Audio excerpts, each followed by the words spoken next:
Ce qui montre bien qu'on va pas au CES pour voir les États-Unis. Ouais. On va au CES pour voir les autres pays. Moi, ça m'a vraiment marqué de voir, en fait, finalement, qu'on a tous les mêmes problèmes, mais qu'on n'a pas tous la même manière d'y répondre. Et eux, ils font des affaires. Ils sont attendus, il y a des rendez-vous. Ils sont d'ailleurs pas très loquaces sur ce qu'ils ont fait, ce qu'ils ont signé. Ils sont très discrets. Bienvenue sur la chaîne Alpa City. Chaque année, en janvier, tous les regards de la tech se tournent vers Las Vegas pour le CES. Plus qu'un salon, c'est une véritable immersion dans le futur. Nous y étions en 2024 et aujourd'hui, on vous débriefe tout. Pour cela, j'ai le plaisir de recevoir Mélusine Perrier de Switzerland Global Enterprise, la chef d'orchestre de la délégation suisse, Thierry Weber, fondateur du Meilleur d'eux et cofondateur de Swiss for Tech, qui nous prend avec lui dans les grandes allées du CES, et Paolo Pizzolato, responsable Venture Capital chez Romande Énergie, qui a participé à l'aventure CES 2024. Ensemble, on va croiser nos regards pour vous donner toutes les clés pour comprendre l'intérêt du CES et qui sait, vous motiver à rejoindre l'édition 2026. Eh bien, bonjour à vous trois. Bonjour. Bonjour. Merci infiniment d'être là aujourd'hui sur la chaîne YouTube d'Alpa City. On s'est connus dans d'autres circonstances sur d'autres territoires et notamment à Las Vegas, aux États-Unis lors du CES. Et c'est aussi pour ça qu'on se voit aujourd'hui pour décrypter ce qui s'est passé là-bas. On ne va pas tout révéler, mais en tout cas des choses intéressantes pour motiver aussi des personnes à aller au CES 2026. Première question, si on se replonge un petit peu dans l'édition 2024 et de ce qu'on a pu voir, est-ce qu'aujourd'hui, il y a des technologies ou des objets qui ont émergé depuis ? Je réfléchissais tout à l'heure, je me disais, je me souviens en 2024, je voulais tout le temps aller sur les stands de PetTech. Et je vois les litières automatisées, les mangeoires automatiques, etc., qui tout d'un coup envahissent les marketplaces Facebook, ce qui veut dire que les gens déjà les revendent. On est quasiment à ce niveau-là. Ouais. Avec mes collègues de Swiss for Tech, on a réussi à craquer sur des devices qui ont plus ou moins marché. Alors, il y en a un qui est orange et qui est déjà dans une étagère. Rabbit, pour ne pas le nommer, ce fameux device qu'on nous avait vendu comme étant la nouvelle interface pour accéder à l'intelligence artificielle simplement en lui parlant. Donc, le smartphone, on va dire, réinventé avec un form factor différent. Mais il y a en parallèle de ça, effectivement, des appareils comme mon petit Claude qui m'accompagne partout, qui a marqué ses esprits, qui a marqué sa trace et qu'on va même voir avec des nouveautés à l'IFA là, ces jours prochains. Donc, c'est toujours intéressant de tomber sur des appareils qui, tout compte fait, restent dans le décor. C'est vrai qu'avec beaucoup de CES, malheureusement, des fois, on fait des investissements qui, après, finissent dans les tiroirs. C'est le jeu. Oui. Pour ma part, je ne me souviens pas de device en particulier qui, aujourd'hui, est utilisé. Mais par contre, c'est vrai qu'en 2024, on a commencé à sentir comme cette émergence de l'intelligence artificielle. Ouais. On était vraiment au début. Hein. Puis on a commencé à avoir un peu... je me souviens vraiment de ce barbecue avec de l'intelligence artificielle pour cuire des légumes ou des steaks. Enfin, voilà, on a commencé à sentir que cette nouvelle technologie allait commencer à s'intégrer dans différents finalement devices et autres. Et je pense que voilà, on a vraiment vécu ce début. Ouais, c'est vrai, c'était le début de l'IA un peu dans tout. Exact. C'était assez marquant. Le CES, il y a une atmosphère assez particulière. Pardon. Si vous aviez un mot pour décrire cette atmosphère. Pour moi, je pense que c'est la fusion. Ouais. Et c'est la fusion non seulement des cultures. Moi, c'est quelque chose qui m'a vraiment énormément marqué au CES, c'est que pour faire beaucoup de salons, en particulier en Europe, on n'a pas l'habitude de voir autant de délégations d'autant de pays différents. En particulier tous les pays asiatiques. Et ça, pour moi, c'était vraiment une découverte. Parce que du coup, on se rend compte qu'il y a aussi énormément d'innovations qui se passent là-bas. Alors, ça peut sembler un peu stupide de le dire, mais ça a permis vraiment de prendre connaissance de tout ça. Puis finalement, ce mélange des cultures, de pouvoir échanger avec ces personnes-là sur leur manière de voir typiquement des sujets qui m'intéressent comme la sustainability ou la durabilité sont vraiment intéressants. Donc cette fusion-là, mais aussi au niveau des technologies. On parlait là de l'IA dans tout. Donc je pense que ça résume bien cette atmosphère qu'on a vécue en tout cas en 2024.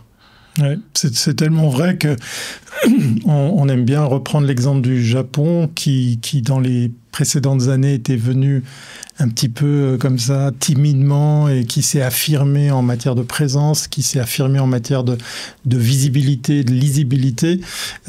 C'est toujours très intéressant de voir comment les pays se vendent et de voir, par exemple, l'instant avec les couleurs bleues et jaunes, nos amis de l'Ukraine. C'était aussi l'occasion de voir que l'innovation, eh bien, elle peut aussi continuer à être exposée, à être exportée, malgré les situations compliquées du moment. Et si je devais répondre à ta question, ça serait kilomètres, parce que c'est l'occasion peut-être de rappeler à notre audience que c'est énorme, que c'est effectivement gigantesque. Et je me rappellerai toujours mon premier CES, ça a été le premier et le dernier où j'ai regardé combien de kilomètres j'avais parcouru. Tu t'en souviens? 52. Ah ouais. 52 kilomètres. Oui, c'est vrai que pour moi, il y a aussi cet aspect de rencontre. Il y a bien sûr les rencontres du groupe où on s'est tous rencontrés, mais aussi d'aller à la rencontre des différentes cultures, de découvrir, d'avoir d'un coup cette ouverture sur le monde et sur la Suisse, parce qu'on a aussi le pavillon suisse, etc. Donc, pour beaucoup, de voir ce que la Suisse fait, on n'a pas besoin d'aller à Las Vegas, et pourtant, c'est quand même un assez bon indicateur. Donc, c'est vrai que pour moi, cette espèce d'ouverture et de rencontre vers l'extérieur et vers l'intérieur. Le CES, qu'est-ce que c'est en quelques mots? Parce qu'on a tous un peu une idée vague quand même de ce salon qui existe depuis de nombreuses années. Je me tourne un peu vers toi, Thierry, parce que je sais que ça fait des années que tu pratiques ces fameux kilomètres du CES. Est-ce que tu arriverais à nous faire un peu un historique ou résumé, et puis vers quoi on tend? Qu'est-ce que c'est aujourd'hui le CES? Alors déjà, le CES, en tant que média, on nous sensibilise à ne plus l'appeler Consumer Electronics Show, puisque historiquement c'était l'abréviation de ces trois mots. On va juste l'appeler le CES, et c'était sur New York dans les années 60 qu'on proposait des téléviseurs, des machines à laver, pratiquement presque le salon de l'électroménager, mais quand même teinté d'innovation. C'est là que certains constructeurs venaient avec des nouveaux modèles, par exemple, si je pense aux téléviseurs. Très vite, on s'est aperçu que ça a commencé à être un petit peu serré, et puis est venue une version été, une version automne du CES, où on a commencé à aller à Las Vegas parce que c'était effectivement le lieu le plus approprié pour accueillir plus de monde. Très vite aussi, ils ont laissé tomber l'idée de cet événement biannuel qui était un peu complexe à organiser, et ça a été comme une évidence après de rester à Vegas chaque année pour en fait fêter, mettre à l'honneur et exposer l'innovation. Ce n'est plus l'apanage de la technologie, puisqu'on peut voir, là on parlait d'intelligence artificielle, on peut voir, certes, parce que ça c'est un domaine qui m'intéresse, c'est le device, c'est l'appareil, c'est le tangible, mais on peut voir, je me rappellerai toujours certaines éditions, on parlait d'autres nationalités, des Coréens qui venaient avec un système de caméra, il y avait encore les fils qui pendaient, c'était vraiment le proto. Et à la suite de quoi, ils ont probablement fait des affaires parce qu'on vient aussi prendre le risque de s'exposer. C'est une vitrine qui a deux forces. La première, c'est devenu la plus grosse vitrine au monde. C'est plus de 400 000, quasiment 400 000 visiteurs,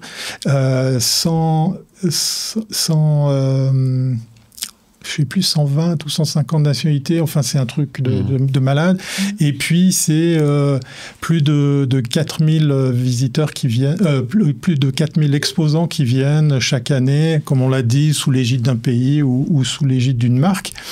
Et l'autre avantage du CES, c'est le début de l'année. Pour moi, c'est le nouveau salon de l'auto, par exemple, parce que Là, les constructeurs, on a eu Stellantis pour les Européens, on a eu Ford pendant quelques années, on a eu plein de constructeurs européens, il ne faut pas oublier nos amis allemands de BMW, qui viennent, comme Mercedes, qui viennent ce début d'année présenter pile au tout début du mois de janvier, décidément. C'est pas les mêmes températures. C'est pas les mêmes températures. Viennent comme ça présenter dans cette plus grosse vitrine ce qui pourrait être notre prochain futur. Que ce soit l'automobile, que ce soit effectivement les autres domaines.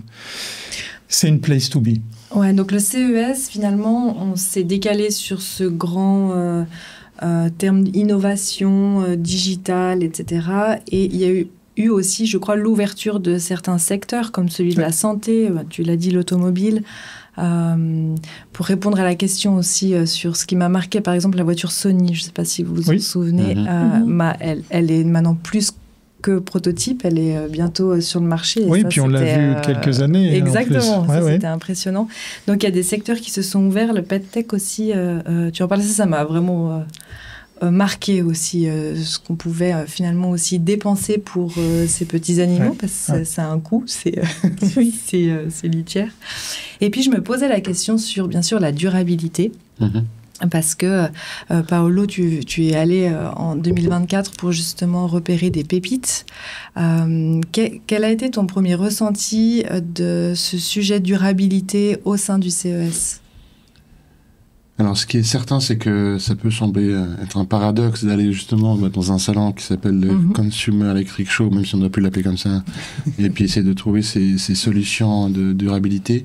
Mais au contraire, finalement, de nouveau, pour moi, le CES, c'est là où on trouve de l'innovation. Et en fait, finalement, la durabilité n'y échappe pas. On doit avoir de l'innovation dans ces secteurs-là, dans l'énergie, que ce soit, comme on parlait avant, de sustainability. Moi, ce qui m'a marqué, c'est de voir justement l'approche que pouvaient avoir les différentes nations à ce sujet. Je me rappelle très bien de voir des stands, alors de nouveau, je vais parler de l'Asie, mais de stands japonais qui montraient un programme sur la base d'un manga, en fait, d'une animée, pour apprendre aux enfants, finalement, de comment est-ce qu'il faudrait se comporter pour avoir moins d'impact dans la vie de tous les jours. Et c'était intéressant de voir justement cette différente approche que peut-être en Europe on n'aurait pas, ou aux États-Unis non plus d'ailleurs. Donc voilà, c'est ce côté de comprendre aussi comment chaque culture définit ses enjeux et comment est-ce qu'elle y répond. Donc je pense que c'est aussi intéressant de comprendre ce genre de choses et de s'y inspirer finalement. Pour peut-être se dire on devrait aussi passer par là. Ce que je trouve intéressant, tu l'as dit, c'est de découvrir toutes ces nationalités sur sol américain, dans le sens où c'est fou, en fait, qu'ils aient réussi à attirer le monde entier et de pouvoir finalement découvrir l'Asie, d'une certaine manière, aux États-Unis. Oui, c'est tellement vrai que dans l'exemple, justement, de l'écologie, pour être encore plus ciblé, la Corée, qui est en passe d'être un des plus gros acteurs en matière de présence par pays, vient carrément avec des zones pour parler de domaines spécifiques. On a du médical, on a le traitement de l'eau. On voit, par exemple, les pays s'accaparer des vraies questions d'enjeux pour le futur et de carrément mettre les ressources, les moyens, mais aussi, on pourrait se poser la question, mais la Corée qui vient défendre le traitement de l'eau aux États-Unis, quel est le but, quel est l'objectif ? On va vers de la sensibilisation et probablement que malgré tout ça, malgré qu'on soit sur le territoire américain, je pense qu'on y fait des affaires. C'est clairement aussi l'exposition d'un savoir-faire et pas que de la technologie qui comme ça, peut s'exporter. Ouais. Bah ça, c'est un point ultra important. Je pense aussi, Mélusine, tu le mets en avant pour encourager, au sein du programme SGE au CES, qu'est-ce qu'on y trouve? Donc on fait de la découverte et est-ce qu'on y fait aussi des affaires? Et peut-être que tu peux nous en dire un petit peu plus sur ce que l'on fait au CES. Je pense que les participants à la mission, eux, ce qu'ils font surtout, c'est vraiment du repérage, de peut-être des fois s'inspirer pour des nouveaux clients Mais je pense pas que les participants ils signent pas un truc au CES. Eux ils vont regarder un peu ce qu'il y a. Éventuellement aussi il y a pas mal de PME qui viennent ils ont leur solution puis regarder où est-ce que je pourrais vendre ma solution. Peut-être pour le moment je m'étais dit que c'était juste pour par exemple le médical, puis d'un coup ils y vont puis ils se disent ah mais en fait ça pourrait aussi fonctionner dans le sleep tech par exemple. Et donc je crois que ça peut ouvrir l'esprit, ouvrir des nouveaux horizons. Donc faire du repérage, s'inspirer aussi de manière générale, se dire ok où est-ce qu'on va maintenant, ou peut-être valider une stratégie, ça peut aussi être quelque chose qu'on fait au CES. Et puis après SGE a aussi des pavillons suisses. Donc, on a un pavillon pour les startups au Eureka Park et un pavillon pour les scale-up à l'étage au Global Pavillon. Et là, alors là, les entreprises viennent faire la vitrine de ce qu'elles savent faire. On a notre département Invest de SGE, donc qui s'occupe d'attirer les entreprises étrangères à s'implémenter en Suisse, qui participent aussi, parce que justement, les pays montrent ce qu'ils peuvent faire. Il y a quand même une sélection de qui est-ce qu'on va montrer là-bas et quelle image on veut donner de la Suisse. Donc, ceux qui sont sur les pavillons, c'est plus... alors certains vendent, certains trouvent des nouveaux partenariats et puis simplement se faire connaître. Si on arrive à être nommé dans un journal, ça c'est quand même le Graal. Ah oui, ça c'est le fameux Graal. Et puis il y a aussi cette question, alors maintenant j'ai mangé le nom, des awards. Des awards. Exactement. Voilà, on est... à l'heure où on enregistre cette émission, on est déjà à quelques semaines de l'ouverture possible justement des participants à proposer leur technologie, à la présenter comme ça à une ribambelle de jurys qui vont comme ça dans des catégories juger sur pièce de la pertinence, de la fiabilité ou en tout cas de la légitimité à être exposé ou pas au CES. Alors, c'est très simple, si vous voulez exposer au CES, vous payez votre emplacement, mais si vous avez l'opportunité de proposer votre technologie, votre solution au award, et puis qu'en plus vous êtes soit shortlisté ou soit un gagnant carrément, là c'est clair net que vous allez voir passer des investisseurs, des distributeurs, des futurs acheteurs aussi. C'est une superbe vitrine parce que le travail en amont que fait le CES de travailler sur cette curation sous la forme justement des awards permet à des acteurs même internationaux, là je ne parle pas que les États-Unis, de faire que spontanément on va venir sur votre stand et vous faire parler, de voir comment on peut collaborer.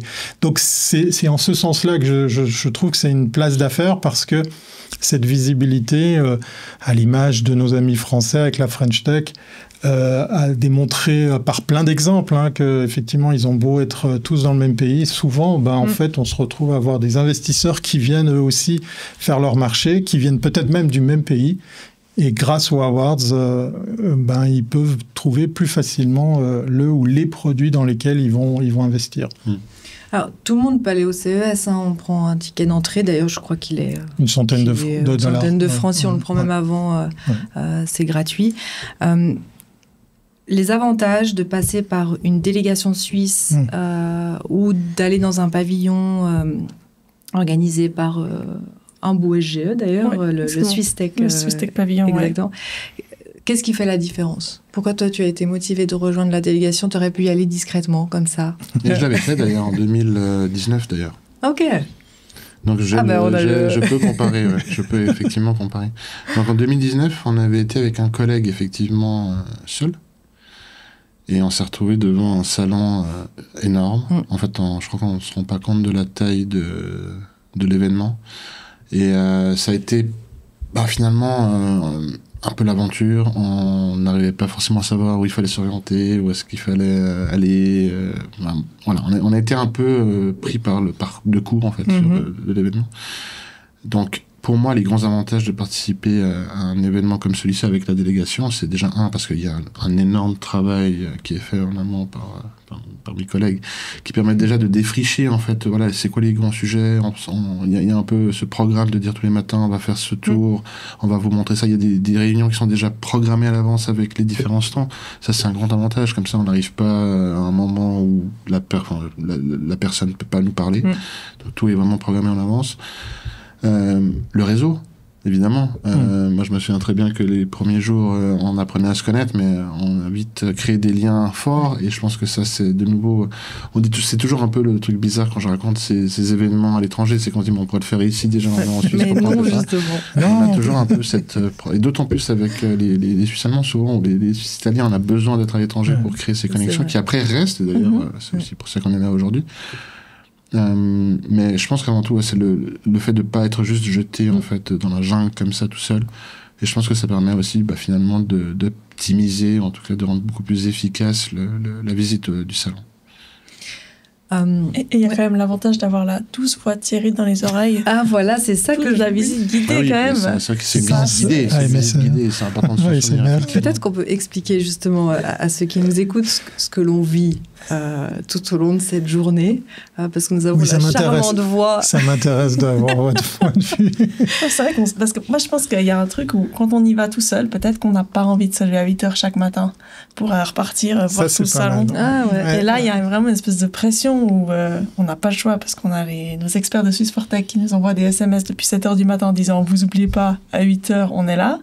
Et donc tout le monde arrive, on met notre oreillette et on se met en route ensemble avec Thierry qui nous raconte un peu... au début, tant qu'on n'est pas dans le salon, on a le droit à des commentaires courants. Et puis, une fois qu'on est dans le salon, c'est vrai que on a la chance d'être avec des professionnels. Donc Thierry, c'est pas un gudu qui s'invente comme ça, guide.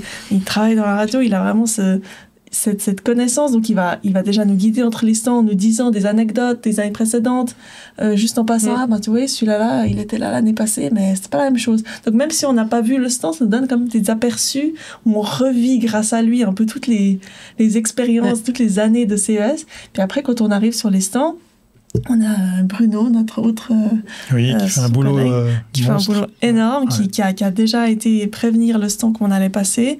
Donc quelqu'un nous attend et on a droit à un entretien. Et ce qui est super, c'est qu'on arrive avec notre petit drapeau suisse. Souvent, on se fait prendre en photo parce qu'ils se disent la Suisse est là. Donc ils nous donnent pas juste un employé qui traîne là, mais vraiment, c'est généralement un des responsables du stand qui vient, qui prend le temps de répondre à nos questions. Et puis il y a vraiment 10 minutes d'interview que Thierry mène, et puis après il y a la possibilité pour chacun de poser des questions. Et depuis cette année, il y a même en fait ils gardent tout l'enregistrement. Ah, super. Et donc là il y a eu cette année la possibilité pour ceux qui le voulaient ensuite obtenir un des résumés faits par l'IA, évidemment, à qui on nourrit en fait tout ce qui a été dit et qui permet d'avoir cette espèce de résumé de ce qui s'est passé dans la journée. Parce que alors, en 2024, c'était une journée entière, et moi, je trouvais que c'était trop long. Donc, à partir de cette année, déjà, c'est des demi-journées, plutôt que la journée entière, pour que l'après-midi, on ait plus le temps. Mais même 4 heures non-stop de visibilité, au bout d'un moment, on sait plus ce qu'on a vu. Si on n'a pas pris des photos de chaque stand, c'est hyper difficile de se rappeler. Et là, c'est vrai que c'est résumé. Après, d'avoir ce feedback donné, ça peut aussi vraiment aider. Donc voilà, c'est comme ça tous les matins. Du mardi, on commence par le Reka Park, qui est quand même mon endroit préféré, je dois dire. Non, c'est vrai, c'est le plus beau. C'est le plus beau. Mais je pense aussi que c'est important de rappeler aussi que finalement, c'est assez flexible. Moi, je me souviens qu'il y a des matins où effectivement, ça pouvait être un peu trop long, où c'était un sujet qui était moins intéressant suivant la zone du... Puis en fait, à ce moment-là, on était absolument libre de juste... arrêter d'écouter Thierry, enlever l'oreillette, puis aller juste voir d'autres... Non, voilà, je pense alors, que mettre ce côté... après, puis dire, alors, il doit être tel endroit. Non, mais voilà, ce côté flexible aussi est important à rappeler, parce que je pense que ça permet aussi d'éviter d'être dans ce truc où on est obligé de... Voilà. Le but, c'est d'être accompagné, mais d'être libre de faire ses choix, s'il y a tout d'un coup un sujet en particulier qui est moins intéressant pour... Justement, la sélection, parce que voilà, toi, tu avais des sujets qui t'intéressaient plus particulièrement. Dans la délégation, il y avait d'autres personnes qui étaient dans d'autres domaines. Comment vous faites la sélection, justement, des personnes à interroger, des stands? Parce qu'on pourrait imaginer 1000 chemins, en fait. Oui.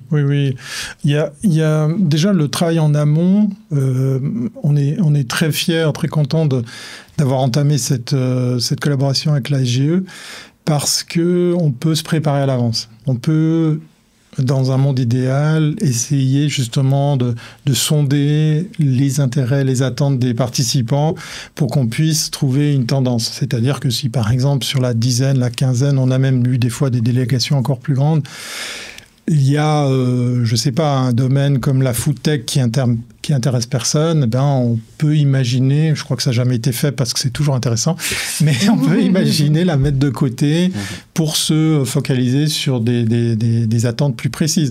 On a vu année après année, je parlais du nouveau salon de l'été, la véhicule tech, c'est impossible de passer à côté. Clairement, là, on a vu des participants qui avaient des attentes super précises dans l'industrie, dans la véhicule tech. Alors, on se fait fort d'identifier les acteurs qui nous semblent importants à aller à leur rencontre.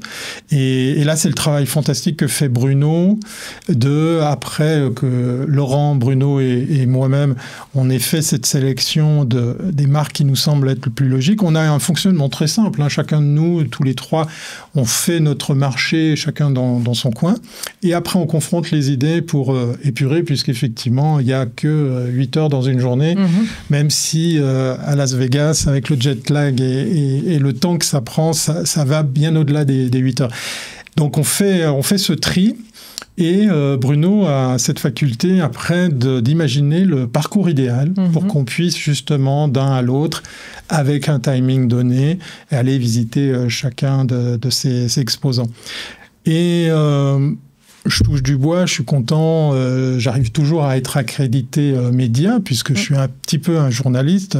Je sais que mes confrères n'aiment pas trop accepter le fait, mais voilà, à force d'interviewer des gens, j'en suis devenu un. Et le fait d'être accrédité média, c'est vrai que ça facilite, et c'est un plus que nous, on aime bien proposer à la SGE et les participants pour dire... on est quand même mieux reçu, on est quand même mieux attendu. Je me rappellerai toujours de cette visite de Ledger. Alors là, c'était super intéressant de voir carrément un des cofondateurs de Ledger, cette pépite française qui vient sur les wallets de crypto-monnaies, qui nous avait reçus il y a quelques années en arrière, vraiment dans un cadre super personnalisé. C'est ça qu'on veut mettre en avant pour les participantes, c'est de se dire... voilà, vous n'êtes pas personne quand vous baladez tout seul, mais là, vous avez un programme. Certes, ça peut ne pas plaire à tout le monde parce qu'il y a un côté contraint. Tu parlais de se lever tôt le matin, etc. Mais ça garantit effectivement d'aller droit au but, même si on passe que 10 minutes. Je pense que les échanges, ils sont très, très riches. On a une vraie prise au sérieux du côté des exposants. Mais ça, c'est vrai. Et d'ailleurs aussi, les personnes qui nous reçoivent, on a souvent accès des fois aux fondateurs où on peut avoir de l'information sur la genèse du projet. C'est vrai que ça, c'est remarquable. C'est un plus. C'est un plus. Et puis la Suisse est prise au sérieux aussi. On a toujours la toute première question quand on demande à préparer une entrevue, c'est « Oui, mais c'est quoi votre type de public ? Qui sont les accompagnants, les personnes que vous baladez comme ça dans le CES ?» Et là, dès qu'on parle d'un public suisse, du monde de l'industrie, du médical, des investisseurs, des chefs d'entreprise et pourquoi pas des startups, ok, d'accord, c'est sérieux et on va vers quelque chose qui ne sera pas juste pour faire joli. C'est un véritable échange. Et je trouve aussi que c'est super précieux d'avoir des profils tellement divers dans les participants, parce qu'après, sur certains stands, tout d'un coup, on avait un participant qui disait « Ouais, mais ça, typiquement, tu vois, en fait, ça fait 5 ans que je les vois. » Et puis, alors, c'est une nouvelle version. Puis toi, tu te dis « Waouh, c'est super !» Puis tu as quelqu'un qui est vraiment du milieu, qui n'est pas venu au CES, mais qui a vu des annonces qui tient et puis qui peut te dire si c'est du lard ou du cochon. Et ça, je trouve que c'est super d'avoir vraiment... On avait de la chance avec nos 12 en 2024. On avait vraiment des gens d'énergie, de la biotech, de... clean tech, c'était super. C'était une bonne année 2024. Mais oui, une belle édition. Je crois que tu y étais. Ceci explique cela. Il y a aussi un stand qu'on passe toujours voir, et j'ai envie de les citer quand même, c'est le CSEM. Ah oui. Parce que en fait, ils sont présents depuis de nombreuses années et ils sont plutôt discrets en fait. Ils sont pas dans tous les organisations suisses, mais ils ont leur stand à eux et je crois que vraiment, ils y vont chaque année, je ne sais pas depuis combien de temps. Alors, moi, j'ai pas souvenir de les avoir jamais vus voilà. depuis le temps. Je sais qu'ils ont un emplacement qui est de plus en plus intéressant. Ils arrivent très vite puisqu'ils ont maintenant pris le pli de réserver très vite à l'avance. Et ils ont un bel emplacement juste au-dessus de l'Eureka Park pour resituer l'Eureka Park, c'est 1000 startups, c'est donc quasiment un quart des exposants qui sont présents. Donc être tout proche de ce nid et de l'innovation, c'est pas mal pour le CSEM. Et eux, ils font des affaires. Ils sont attendus, il y a des rendez-vous. Ils sont d'ailleurs pas très loquaces sur ce qu'ils ont fait, ce qu'ils ont signé. Ils sont très discrets. Voilà, ils sont très discrets, mais c'est une opération rentable. Oui, voilà, le savoir-faire, la qualité, le Swissness. Là, il est clairement bien démontré avec l'exemple du CSEM, qui est attendu. En fait, il y a beaucoup d'industries, beaucoup de visiteurs, beaucoup de clients qui profitent justement du CES pour aller à leur rencontre. Quel est un petit peu le climat, justement ? Je pensais à la Suisse, aux États-Unis. Voilà, on tourne... Là maintenant, les choses vont changer, elles évoluent, enfin le monde est mouvant, mais c'est vrai qu'en ce moment, on a peut-être pas envie d'aller aux États-Unis, ou en tout cas, il pourrait y avoir des réticences. Est-ce que c'est quelque chose que vous ressentez, par exemple, au sein de SGE, sur des gens qui avaient envie d'y aller, qui n'ont plus trop envie, ou d'autres choses à faire Alors, on voit quand même cette année, il y a déjà moins d'inscrits pour les Swiss Pavillons. Alors, de toute façon, on devait toujours refuser du monde. Donc, ça risque de ne pas avoir un impact sur la taille de pavillon, puis surtout les startups, c'est toujours au dernier moment. Mais donc, je ne sais pas, mais on voit quand même que par rapport aux autres années, on a un petit peu moins de demandes. Et puis, pour la mission, c'est vrai que certaines personnes disent en ce moment, désolé, mais les États-Unis, j'ai rien envie d'avoir affaire avec eux. Après, en 2024, on avait vu que les États-Unis avaient pour la première fois un pavillon à Eureka Park, ce qui montre bien qu'on ne va pas au CES pour voir les États-Unis. On va au CES pour voir les autres pays, et moi, c'est ce que je dis aussi aux gens. Alors, si vous avez un problème avec les États-Unis, effectivement, n'y allez pas, ça n'a rien à voir, mais c'est pas parce que vous ne voulez pas faire des affaires avec les États-Unis maintenant qu'il ne faut pas aller au CES, parce que le CES a essayé de se délocaliser. Ils ont fait une version en Asie en 2019, mais pour le moment, ça n'existe pas, ça n'a pas repris. Et donc, si on veut voir et faire l'expérience du CES, c'est à Vegas. Et c'est là-bas qu'on va aller voir la French Tech, la South Korea Tech, le Taiwan Tech, tout ça. Donc, je pense que c'est un des salons qui va sans doute le moins souffrir de la conditions géopolitiques actuelles, parce que c'est pas les États-Unis. Et d'ailleurs, les visiteurs, à mon avis, si on regarde, c'est pas non plus une majorité d'Américains. Non, la plus grosse délégation, c'est effectivement la délégation américaine, mais comme tu le disais, éparpillée, sauf depuis quelque temps où le département de la Défense vient un petit peu aider les startups, en tout cas assurer et assumer sa présence d'aide à l'innovation. C'était une évidence pour nous tous, mais pas pour les Américains, de se dire, mais montrez-les, ces startups, faites-les briller, même si on est déjà sur le territoire américain. La langue la plus parlée tout de suite après, c'est le français, grâce à nos amis d'à côté. La French Tech, qui a déjà un petit peu baissé sa voilure, mais il y a tout de suite derrière, pratiquement maintenant à égalité, la Corée, l'Asie aussi, dans sa plus large expression.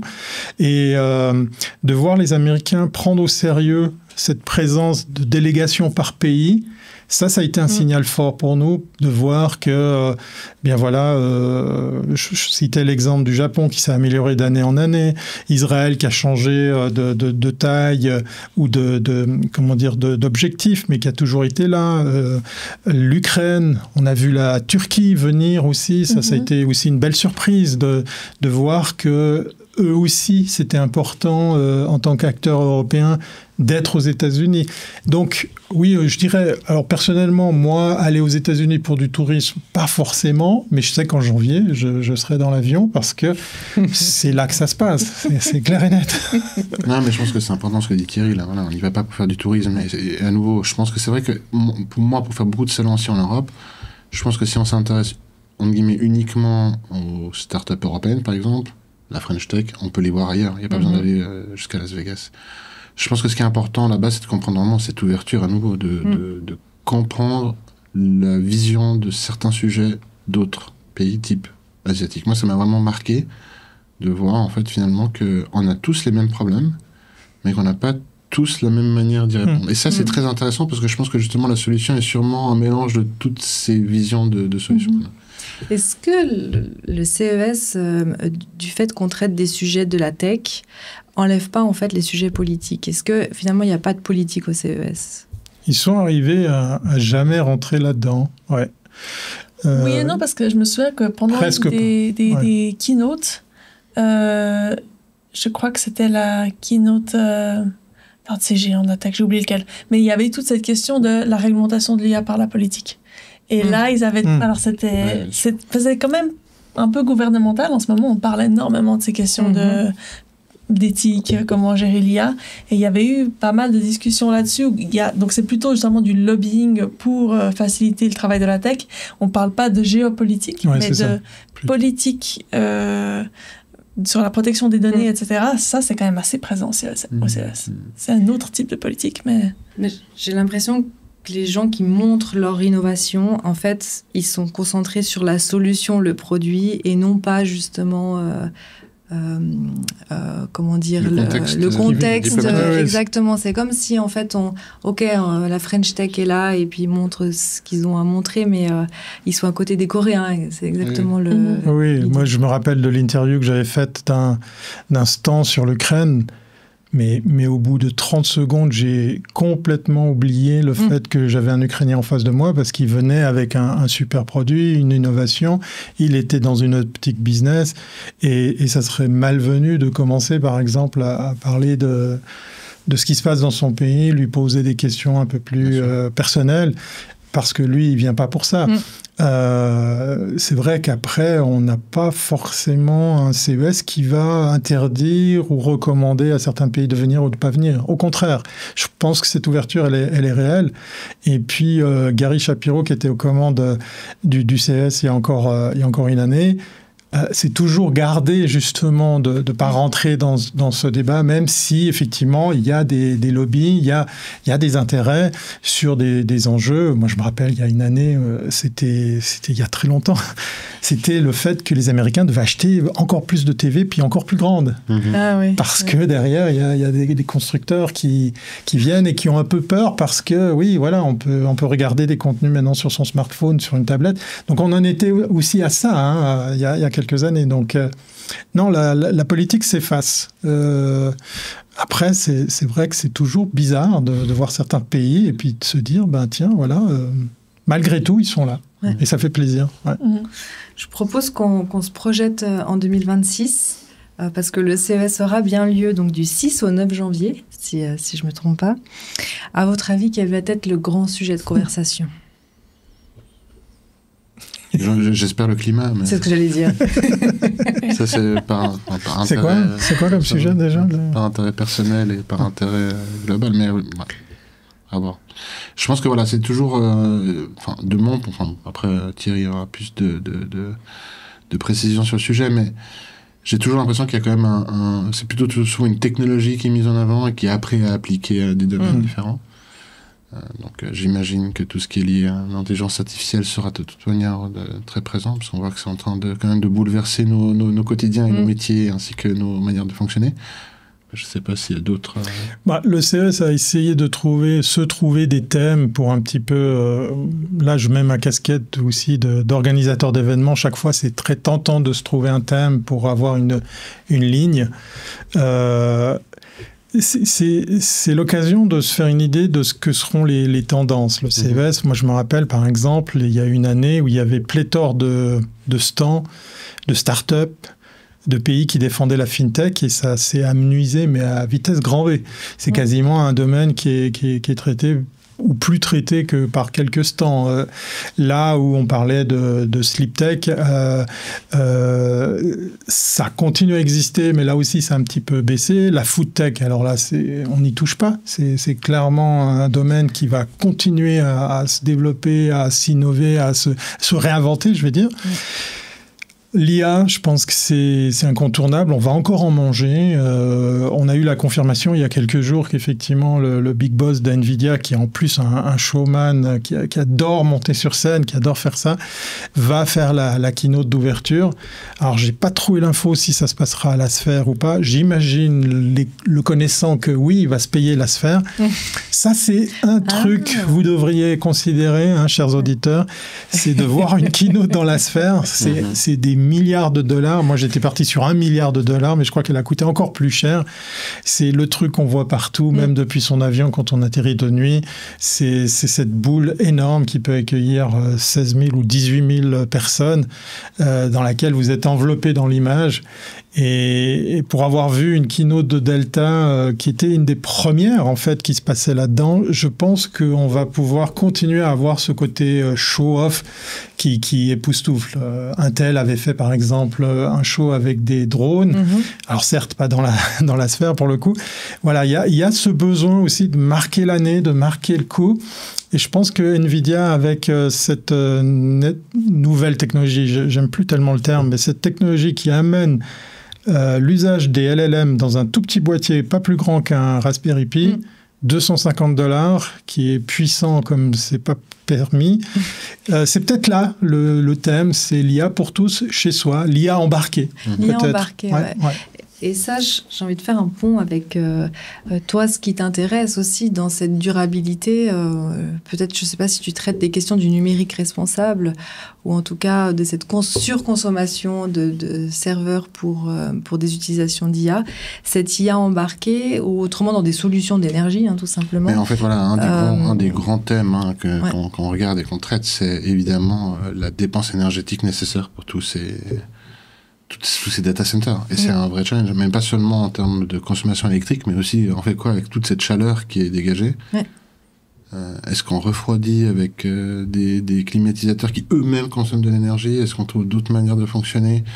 Donc ça, c'est un énorme débat. Il y a des chiffres qui montrent que la consommation électrique de ces data centers pour l'utilisation de l'intelligence artificielle dans le futur va être absolument énorme. Sachant qu'on n'arrive pas encore à produire de l'électricité de manière infinie, il y a peut-être un moment où on va devoir faire des choix entre utiliser de l'IA ou produire du métal. Puis en fait, il y a un moment où on sait très bien que les gens de la tech vont plutôt arriver à payer des prix très chers pour l'électricité sur ces domaines-là. C'est souvent qu'en fait, pour l'humanité, on a peut-être de plus en plus de métal que d'IA. Enfin, c'est toujours un peu le débat. Donc, non, il y a des vrais challenges. Il y a des vrais challenges avec toutes ces nouvelles technologies. Et en fait, l'électricité et l'énergie de manière générale sera de plus en plus centrale. Donc, il va falloir trouver des solutions. Donc, l'IA embarquée est potentiellement une solution en soi. Oui, et puis ça permettrait de consommer moins d'électricité et d'avoir des utilisations plus focus, non Ça a amené cette année, en 2025, à l'édition au CES, la présentation du produit le plus cher jamais vu au CES. C'est ni plus ni moins une start-up qui vient avec une mini-centrale nucléaire. On en est là aussi. C'est ça qui est complètement fou. C'est que leur produit, c'est en gros... sur une dizaine de mètres carrés, vous installez votre propre centrale nucléaire pour votre propre courant électrique. Voilà, c'est un côté un peu fou, mais c'est aussi la réalité. On voit que les grands de la tech s'intéressent de plus en plus à être eux-mêmes leur propre provider d'énergie. Voilà. Ça a un côté complètement extravagant, mais... Là, je peux pas parler en leur nom, mais moi, ça m'inquiète. Je suis pas insensible à ça. Mais ils résoudent. Ils ont une solution au problème. Il manque d'énergie. Voilà. Mais ça me fait penser aussi d'avoir sa mini-centrale nucléaire. Il y avait tout un espace sur le fait d'avoir d'être autonome, donc d'avoir ses propres batteries, d'avoir le solaire, ça occupait un espace assez important au CES, mais en fait ça rejoint aussi, sauf qu'on ne parle pas de solaire ou de vent, mais de mini-centrales nucléaires. Mais ça c'est aussi lié au fait que, et ça c'est aussi intéressant de nouveau de le voir en fait au CES, c'est que nous on est en Suisse, on est habitué à avoir un réseau, et je ne vais pas faire de la publicité pour le réseau suisse qui est absolument merveilleux, mais c'est vrai qu'on n'a pas l'habitude d'avoir des blackouts, on n'a pas l'habitude en fait d'avoir des problématiques d'énergie. Mais c'est pas le cas partout. Et même aux États-Unis, en particulier, il y a souvent des blackouts en Californie. Je pense que Mélusine, tu sais mieux que les nous. feux de forêt, tout ça. Mais du coup, ça montre aussi que cette autonomie-là est importante parce que du coup, c'est effectivement des solutions à des problèmes que beaucoup de monde a sur la planète. Mais dont on n'est pas forcément conscient quand on est en Suisse. Et ça montre aussi que là, il y a aussi énormément de choses à développer. Il y a une individualisation quand même de la société. Tu parlais de boîtiers IA embarqués individuels. On n'est pas du tout dans... Non, mais ça peut être le sujet d'un autre podcast. Non, mais parce que je suis pas sûr que ça soit la technologie qui apporte l'individualisation. Non, mais tu le remarques aussi en tant que van lifer. Désolé, j'ai d'autres casquettes. Mais le fait d'être autonome en énergie, c'est un phénomène qui, je pense, concerne de plus en plus de gens. Pas forcément le voyageur nomade, mais de se dire... alors, on est bien lotis, même si la nuit passée, j'ai connu 2 coupures d'électricité, mais ça n'a pas duré. Ça n'a pas duré. Merci les orages, voilà. Bonjour, roman d'énergie. Non, tout ça pour dire que le public, le end-user, est de plus en plus sensible à l'idée d'être déconnecté du réseau, déconnecté d'une dépendance. Et on voit de plus en plus, ça c'est un phénomène que j'ai pu constater au CES, d'abord au travers justement de la van life, mais de plus en plus pour la maison, monsieur, madame, tout le monde, de se dire... J'assure mon apport en énergie au cas où. Et c'est pas anodin. Je pense que c'est énorme comme il y a un vrai enjeu aussi. Ouais. Il y a un vrai enjeu. Parce qu'il y a des questions de confiance aussi. C'est ça. Et puis la mutualisation, ça fait quand même ses preuves. C'est quelque chose de... Le smart grid est une réalité. C'est sûr. Ouais. Programme 2026. Plongez-nous un petit peu dans ce que vous avez préparé. Donc en 2026, on se retrouve tous le lundi au CES à Las Vegas. On commence par la keynote d'ouverture. Après, on a un espèce de get-together. Parce que c'est vrai que tout d'un coup, on est tous à Vegas. Généralement, j'essaye de faire en sorte qu'on arrive à se voir une fois avant. Mais en décembre, les agendas sont très chargés, puis ça arrive souvent que ce soit finalement en hybride, et que donc tout le monde ne se voit pas. Donc c'est vrai que c'est la première fois qu'on se voit, qu'on se touche à Vegas. Et puis ensuite, mardi matin, hop, on y va. Ça va, le mardi, ça commence à 9h. On peut dormir ça un peu plus tard. Ça commence à 10h, et donc on se retrouve à 9h. Et on commence par le Rec à Parc, vraiment tout de suite partir dans l'innovation. L'Innovation Award aussi. Fin d'après-midi, on a aussi l'ouverture du pavillon suisse avec généralement l'ambassadeur de la Suisse aux États-Unis qui est là. Enfin, voilà. C'est pas l'occasion de voir du beau monde. Et souper de groupe, mercredi on recommence, on fait le 2e étage du Venetian. De nouveau une activité le soir, networking, ça dépend un peu des envies des gens. Et puis jeudi et vendredi matin, on passe au LVCC avec de nouveau le matin visite guidée, l'après-midi de libre. Et puis généralement ce qu'on fait, c'est qu'on regarde un peu aussi s'il y a des keynotes qui sont intéressantes. Le CES annonce les choses assez tard, donc on est des fois, je me souviens qu'en 2024, tout d'un coup, on vous a dit 2 semaines avant, non mais là, il faut vraiment qu'on ait à cette keynote, donc on garde les yeux ouverts, il y a des choses qui s'ajoutent sur le programme au fur et à mesure, suivant ce qu'on voit qui peut être sympa, des événements de networking, etc. Moi, je suis aussi tout le temps à regarder qu'est-ce qui pourrait être intéressant pour la délégation. Et on a des fois, ce que Paolo disait, c'est qu'on avait des gens qui quittaient le groupe pour aller écouter une keynote qui avait lieu pendant la visite guidée parce que c'était hyper intéressant pour eux. Pour ceux qui revenaient, ils nous retrouvaient, on s'en prend un petit WhatsApp, on se retrouve. Donc voilà, vraiment, là on aura les 4 matins de visite guidée. Et vendredi midi, on se sépare, la larme à l'œil. Oui. Et on se retrouve après. Et on se retrouve après. On garde des contacts et je pense que c'est aussi quelque chose d'important. Ouais. On partage des photos sur LinkedIn. Et puis c'est vrai que on a tous les photos les uns des autres en train d'essayer les nouvelles technologies. C'est super sympa.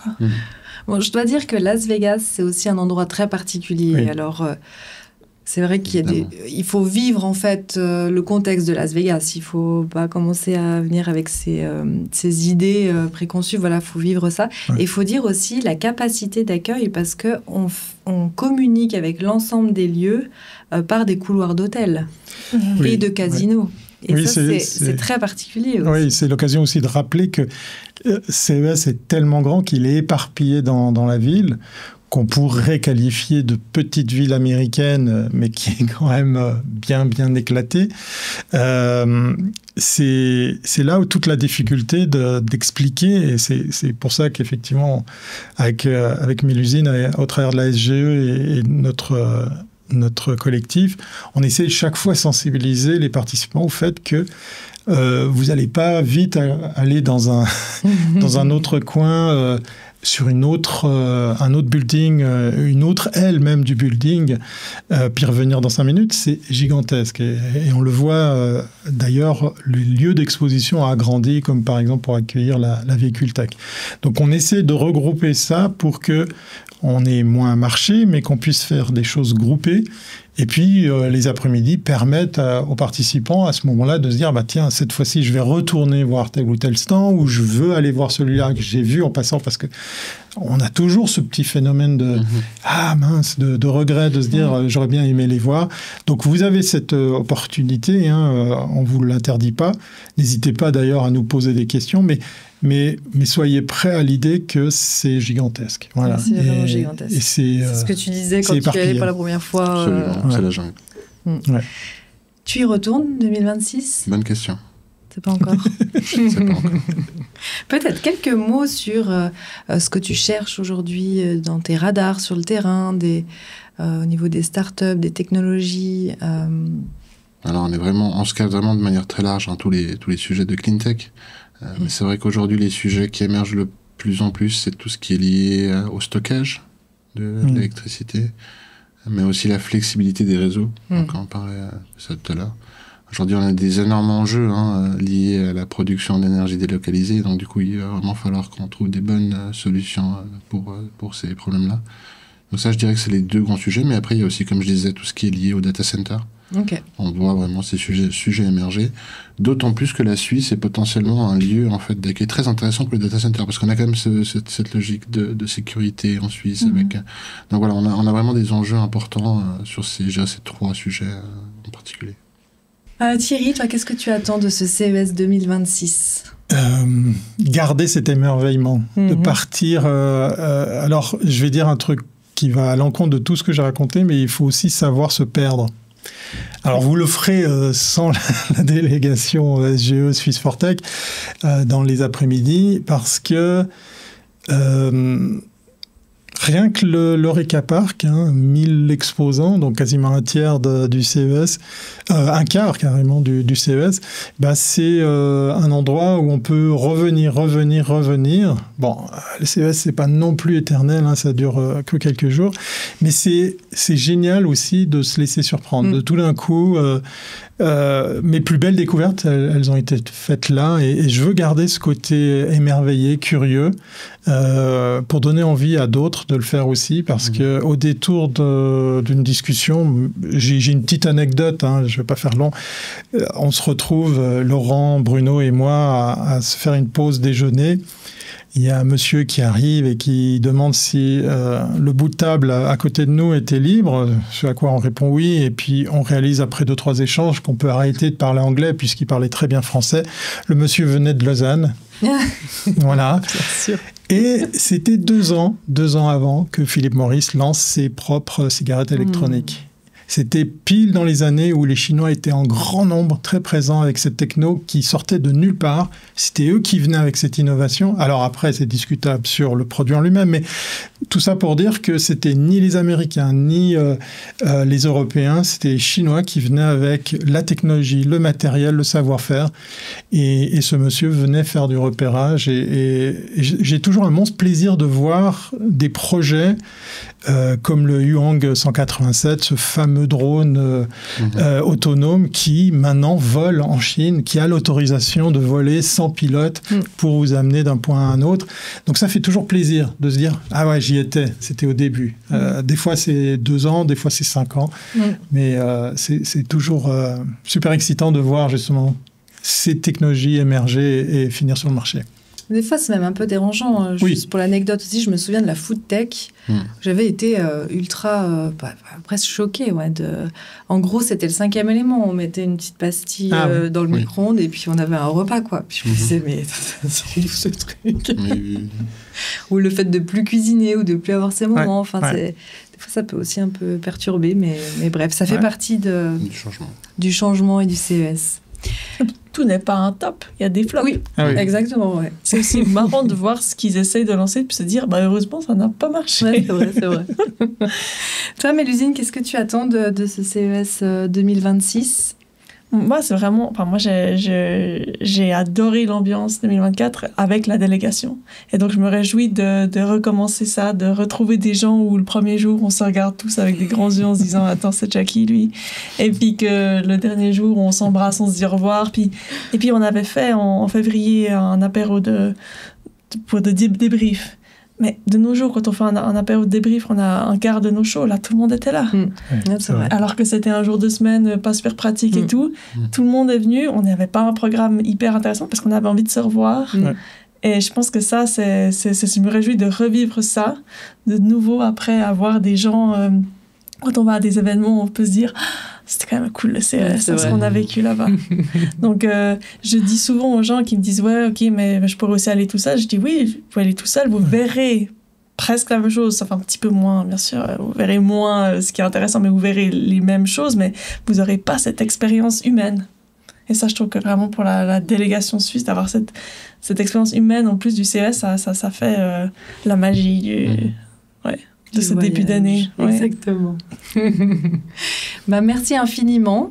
J'espère qu'on a motivé plusieurs personnes qui nous regardent et nous écoutent. On se voit tout bientôt, peut-être au CES, peut-être pas, ou peut-être en 2027. Merci pour l'invitation. Merci, Joséphine.